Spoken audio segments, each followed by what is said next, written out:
Here at Kia of Anniston, Oxford, with another edition of the Coach Sam Adams Show. And I want to thank these guys for their sponsorship as always. They've done a tremendous job for us, not only this year, but in the previous years, and we'll continue working relationship with those guys. And if you guys need a car or any type of vehicle, come see these guys at Kia of Anniston, Oxford. They will definitely hook you up with the best deal. Coach, last week we talked on your show about the importance of playing a really quality opponent heading into the playoffs, and one with a good quarterback. But I think you honestly found out they got a lot more than just a good quarterback. They're a good football team, and that was a huge win you got over those guys last Friday night at senior night. Take us back to Oxford, Alabama, and last Friday night's win. Yeah, they nothing but great things to say about Jacksonville and their football team and their program. They were obviously a really good quarterback. We kind of knew about that ahead of time, and you see certain guys on film. Sometimes you have greater appreciation when you see them up front, in person. So, we kind of jumped out on them pretty quick, got off to a 14-0 lead, and to their credit, they continued to kind of fight in there. They made some big plays on third and fourth downs to kind of keep drives alive. On our end of it, we'd like to be able to finish those plays a little bit better when we have chances to end drives, but, they continue to fight hard, and, we at one point extended the lead all the way out to 31-14. And then, they, like I just said, they just continued to play really hard and make plays and stay in the game. And, luckily we were able to hang on there at the end, 34-28. Now, Coach, when you look at games like that and you get a victory in that, yes, it's great to get a victory on senior night and all that, but talk about the coachable moments in those games where you can go back and watch film. Yeah, we won, but we're not satisfied. Yeah, no, it was huge. I think the field position game was not great for us. We had some issues in kickoff coverage. The biggest bright spot for us, we've been largely a team that's attacked most teams through the air this year, and we still can do that. But I think a lot of people kind of knew we weren't necessarily at full strength at the receiver and some other positions in going into this game, so we had to lean more on our offensive line, our run game, and DK Wilson just had an enormous game. He ended up with somewhere in the neighborhood of 220, 230 total yards. Rushed for about 190. In the game we rushed for about 270 altogether. And our offensive line really did a good job of just kind of staying on blocks and stuff like that. And it was we kind of hit one of those things in the second half of this game. It's like, do we really want to risk getting the quarterback hit a little bit more or not? So we decided to just kind of lean on the run game, and we executed that really well down the stretch. The negative part is, had a couple of long drives, a lot of plays, and cutting time off the clock. We had to settle for field goals, and that could have ended the game a little bit earlier. Yeah, Coach. Before we move forward, and we're here upon the playoffs, so obviously, before we move forward, I want you to talk a minute about those seniors that were honored last Friday night and how important it was for that group of guys from when the time you took over to buy into what you were saying and go out and win a region championship last year and then turn right back around and make the playoffs again this year. Talk about that group of guys and how special and important it was for you to have those guys at Oxford. Yeah, each team and each senior class kind of takes on a life of its own. There's no carryover from one year to the next. Last year's group may have been like this. This year's group is a little different. Next year's group will be different from them. But this group was just really a workman-like attitude from the beginning to the end. It's not really a group that's going to be very vocal, but you don't have to worry about them showing up on time, saying yes sir, no sir, doing the best they can to get the job done. And I think that's kind of the big takeaway from their personalities. And, they've done, accomplished a lot of things over their time here. They were part of a state championship team at one point as freshmen. Some of those guys dressed as freshmen. And the region championship last year in a very trying year. And this year, just being able to, get secure a playoff spot, which is, it's not exactly the seed that we want and all that. I mean, everybody understands that.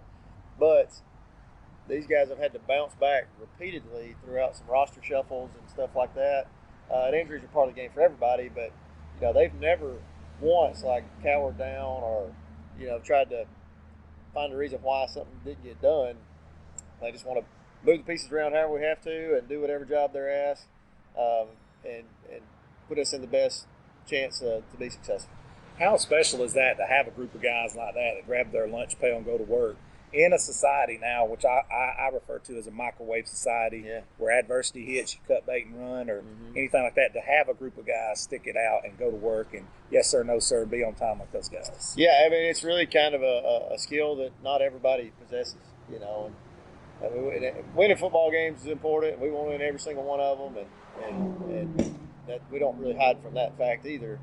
But I think at the end of the day, if these guys can leave our program understanding what it means to be truly committed to something and to be able to choose the hard thing that's right over the easy thing that's wrong, then I think we've done our job here. That's correct, because in the real life world, you're going to have kids that's sick and a wife that's sick, and you got to lace those boots up and go to work. That's you can't right. just cut bait and run. That's right. The stakes are only going to get higher. As important as football games are, at some point there's going to be some other mouths they got to feed, and some workers that are depending on them to give them a paycheck, and that type of stuff. So I got no doubt that all these guys that are in our senior class right now are going to be extremely successful in whatever they decide to do next. That's right. Now, Coach, moving forward to this week, the playoffs is always a special time here in Alabama. Oxford's no newcomer to the playoffs. You, as a coach, is no newcomer to the playoffs. But take us through the week of a playoff game for us. A lot of people know, but some people don't realize you guys actually have to get in a car and go to Montgomery on Saturday morning after a win like that. Talk about, just take us through. Let's start with that, and then we'll go over into this game we got. So Friday night game ends. Obviously you got laundry duty and stuff like that to do, cleaning up around the field house and all that kind of stuff. So I mean, a lot of people don't think about that. That's right. So and then I choose to watch our Friday night game before I go to sleep that night. So on Saturdays, I don't want to mess with it. I want to be able to put that Friday night game behind us. Maybe by Saturday night, I start working on the next team. But most of my Saturday, I want to be dad and husband and that kind of stuff. But in the playoffs, this is a procedure that's been around for forever in Alabama high school football. For the first round game this year, it used to be every round. Before the first round games this year, every school that is participating in playoffs, 1A through 7A, has to be represented in Montgomery at a meeting. And is it the most tech savvy, efficient kind of thing? No, but you got to be there at 9 a.m. So this particular Friday night, I got to bed probably 2:30, 2 o'clock. My alarm went off at 5:30, and had to leave a little after 6 to be down there for that 9 o'clock meeting. And in that meeting, they go through all the protocols for everything, how to do season. There are no season tickets in the playoffs, so how to do ticket sales, media credentials, the requirements to be able to host a game for your stadium and restroom capacities and all those kinds of things. They talk about the plans for Super 7, so they kind of start getting those thoughts in everybody's mind. And then you determine in the first round, you can kind of have a decision to make on how many officials that you want. We always want 7, and then that's it. You get a free football. So for making the playoffs. For making the playoffs, you get the state gives you 1 free football. Because a lot of people don't know this. In the regular season, non-region games, you can basically play with any kind of leather football you want. Region games and playoffs, you have to have a certain brand of football. Okay. It has a certain stamp on it and all that. So, gotcha. So they give you a football, and then, I drove 2 hours back and took a little nap, and then started watching some Gardendale that night. Yeah. So I'm glad you cleared that up, because a lot of people don't know exactly what that entails, and some people don't even know you guys still do that. Yeah. Mm-hmm. And it definitely changes or alters and a lot of coaches are creatures of habit, so definitely changes that. But it's a blessing to be able to do that. It is. That's the big part about it. It's an interesting kind of meeting that probably could be done virtually or electronically. It's not something that I don't know if I'm one of the young guys anymore or not, but the younger guys that are a little more tech savvy wish we'd probably do it a different way, just so we're not losing 6 hours of a day. But it's better than the alternative of taking up equipment and being at home on that Saturday. What they're going to this year, before the second and third round games, it will be a virtual meeting. And then before the semis and finals, now you're back in person. Okay, that makes sense. Yeah. All right, Coach. So let's talk about this opponent coming up, Coach Eads and Gardendale. Yeah. Who actually beat Mountain Brook there to capture that region championship. You guys are having to go visit them. They have a Florida commit on their defensive front. It's a very good football player, but he's one of many. They're a really good football team. Yeah, they really they're kind of a star-studded cast over there. They have.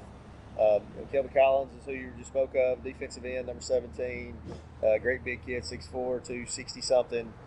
Committed to Florida. I believe he participating in one of the national all-star games. They have 9 seniors on their defense. That says a lot. That's a lot of experience over there. That's right. They have 2 sophomores out there. One of the 2 sophomores is another defensive lineman, also a 2-sport guy that pitched against us in the first round of the playoff last year. It's a really good player. They have a corner / safety, Dallas Young, that's committed to Arkansas. And on the offensive side, and defensively, those are the guys that have the offers, and a lot of people kind of talk about the most. But they're really just strong across the board. On the offensive side, everything really runs through their quarterback. And he's a really good player, dual threat kind of guy. Probably maybe a run first type dual threat guy. They obviously can't hurt you through the air, but everything kind of runs through him. That's right. Yeah, I watched them play against Parker this year, and you're correct. They're explosive offensively, and a lot like you said, through the running game. They had a lot of chunk plays against them. And they did throw it some, but man, defensively, very stout. And they play a really good, solid football game. In other words, the guys are in the right place at the right time. So what is you guys' mindset in attacking that defensive areas? Well, they do a lot of things defensively, besides just having the good players. They do a lot of things schematically, and they try to create some confusion and take away some angles, blocking angles and stuff like that. So, I think when you get to the playoffs, there's no surprises. Everybody we are who we are. They are who they are. He's in the barn. It's important that and everybody has tendencies. It's important that you know what they are on your side, through your self-scout, so that you can use those to your advantage. By this time, your tendencies are what you do well. You're not going to break tendencies 50 snaps in a game. That's not the way the game works. But it's just important to know who you are, know who your best players are, the guys that you need to get the ball to in crunch time, and just the same things that win all the other football games: be able to control the line of scrimmage, win the kicking game, win the field position battle, win the turnover game, and that's going to decide a whole lot of games here in the next 5 weeks in Alabama. That's right, Coach. I got to speak with Larry Davidson at the volleyball championships down in Birmingham, and he's a big fan of yours and Oxford football in general, and spoke real highly of you and this team and what you guys were able to do and the bright future you guys have coming with the athletic facility you guys have built there. But just final thoughts on this week's game moving forward. Well, it's a huge game for us. That's you get the playoffs. Everybody's back to 0-0. They're a region champ, and they have earned that. It's the first time they've won a region championship in a really long time. It's really the stakes get higher in the playoffs, but we're still just trying to make sure we present the best version of ourselves out there on the field on Friday night, and then let the chips fall where they may. But I'm sure we'll have a really good crowd there as we typically do, and it's going to be important. They're going to have a good crowd as well, and it's going to be a good atmosphere for football in Alabama. That's right, Coach. Thank you so much, and good luck to you guys this Friday night at Gardendale, Alabama. You guys taking on region champion up there. In a very tough region, but you guys have a really good football team as well. And go Big O. Go Big O.